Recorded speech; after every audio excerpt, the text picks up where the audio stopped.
اچھا آپ بتاؤ چھوٹے بچے. السلام علیکم پیارے حضور.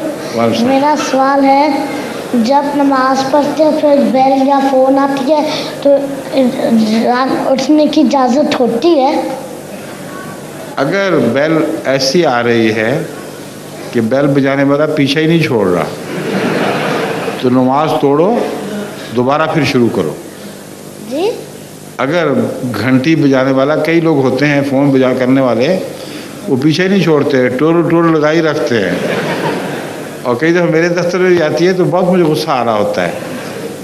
اگر وہ بند نہ ہو تو پھر نماز توڑ کر پھر دوبارہ نماز پڑھنی پڑتی ہے. لیکن اگر ایک دو دفعہ بجی ہے تو تھوڑی دیر استغفار کر لو, پھر دوبارہ نماز شروع کر دو. توڑنا ٹھیک نہیں. یہ درست نہیں ہے کہ نماز پڑھتے ہوئے بار بار فون سنو, باتیں کرو, واپس آ کے پھر نماز وہیں سے. سمجھ گئے بات؟ جی. ٹھیک ہے.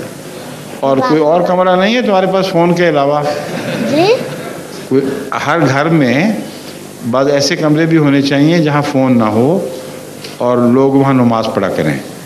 کئی احمدی گھروں میں نے دیکھا ہے کہ بعض کمروں کو صاف ستھرا رکھتے ہیں, وہاں نماز کے لیے جان نماز والا بچھائی رکھتے ہیں تاکہ جب بچوں نے گھر والوں نے نماز پڑھنی ہو تو وہاں جا کے پڑھا کریں. وہاں بیل کی آواز بھی نہیں جاتی.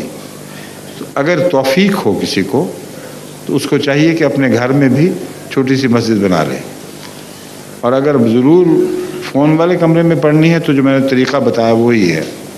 سمجھ گئے؟ جی. شکریہ. جزاک اللہ.